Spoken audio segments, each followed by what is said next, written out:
poluição, violência urbana, ocupação desordenada, alcoolismo, doenças se espalhando, saneamento inexistente, crime organizado, desigualdade social, indústria de prostituição, corrupção na polícia e no governo.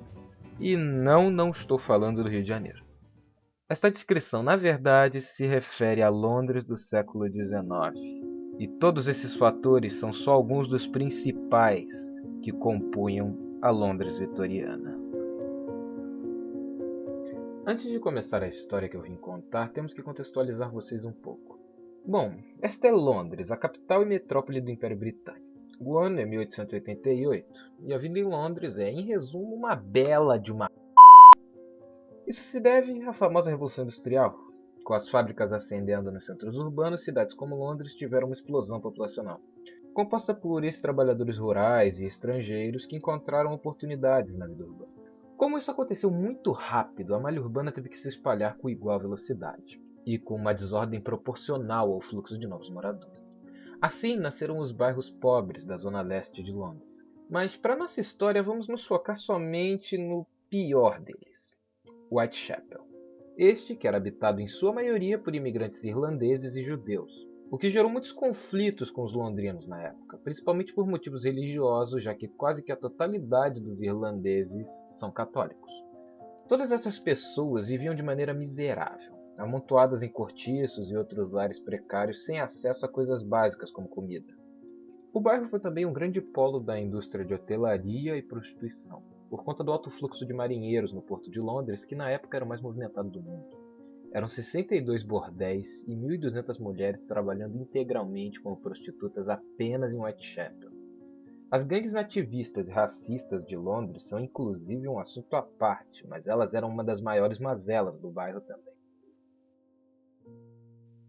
Como se Whitechapel já não tivesse problemas o suficiente, na madrugada de 31 de agosto de 1888, uma jovem mulher seria a primeira de muitas vítimas de uma série de assassinatos que colocaria toda Londres na forca do medo.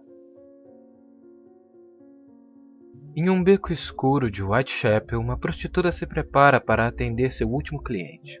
Este que permanece calado e enigmático em suas roupas pesadas enquanto a mulher faz sua explicação de preços convencional antes de começar o trabalho. São 5 libras pelo serviço padrão. O serviço especial são 10 libras e você deve providenciar o local...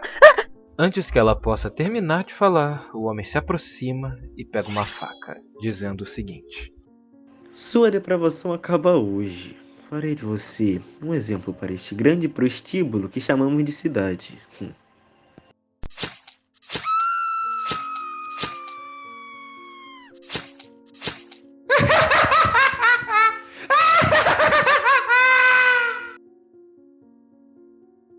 Ao longo das semanas que se seguiram depois do assassinato de Mary Ann Nichols, outras 4 vítimas confirmadas foram encontradas, todas mortas pelo mesmo assassino.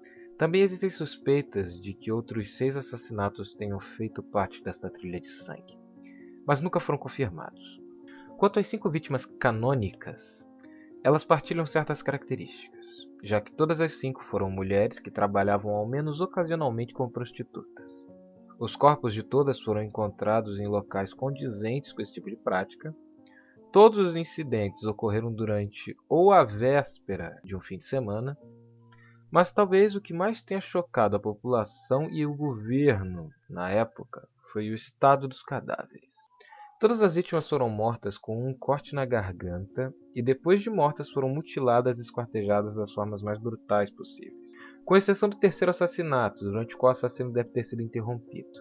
Mas a última das 5 teve o corpo totalmente destroçado. Seu útero inclusive foi removido. A brutalidade dos casos chocou tanto a sociedade que uma investigação de grande porte foi iniciada para encontrar o assassino. Esta operação foi dirigida por um inspetor da Scotland Yard, Donald Swanson. Dada a proporção do caso, uma força-tarefa inteira foi montada pela população civil para auxiliar a investigação. O Comitê de Vigilância de Whitechapel, que trabalhou junto dos detetives e da polícia local durante esse caso. O inspetor Donald Swanson e um assistente foram chamados até uma rua onde membros do Comitê de Vigilância de Whitechapel encontraram outro corpo dentro dos padrões terríveis do caso. A dupla então vai confirmar se este corpo está realmente ligado aos outros assassinatos. Uma vez no local, Donald dirige a palavra para seu assistente antes de entrarem no beco que fora isolado por policiais. Tem certeza que tem estômago para isso? Você nunca lidou com algo assim antes? É claro que tenho, senhor. Estou preparado para enfrentar qualquer atrocidade que o crime jogar em mim. A determinação do rapaz não convence Donald, mas o deixa acompanhá-lo mesmo assim. A dupla investigativa então ultrapassa o cerco de curiosos e policiais enquanto Donald continua falando. Certo, só não... Agora, pela primeira vez tendo contato direto com uma das vítimas do assassino, a dupla tem noção do quão cruel esse monstro pode ser. Ao longo de muito tempo, a investigação atrás do assassino continuou. Muitos corpos foram encontrados durante esse período, mas todos se mostraram como imitações do assassino original e mais atrapalharam do que ajudaram no caso. Os jornais e a polícia de Londres também receberam várias cartas que diziam ser mandadas pelo assassino. Estas que também foram quase que completamente inúteis, já que se tratavam claramente de falsificações de jornalistas procurando fazer manchetes. Embora uma delas tenha chamado bastante a atenção da polícia, pelo nível de detalhamento do caso. E foi desta forma que surgiu o nome pelo qual o maior assassino da história ficaria conhecido: Jack o Estripador. Aquele que viria a inspirar quase que a totalidade dos serial killers modernos. Aquele que abalou a mente de cada londrino que ouviu falar de seus atos. O assassino que nunca foi pego ou sequer identificado.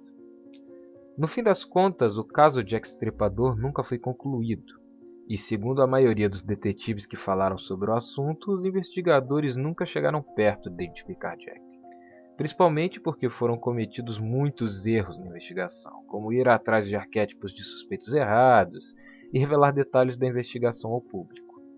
De todo modo, o caso de Jack Estripador foi um dos fatores que motivaram as intensas revitalizações da zona leste de Londres no início do século XX. E mais de 130 anos depois, este caso de assassinato em série ainda povoa o imaginário das pessoas, inspirando personagens, livros, peças e filmes pelo mundo todo, com grande relevância para a cultura pop moderna.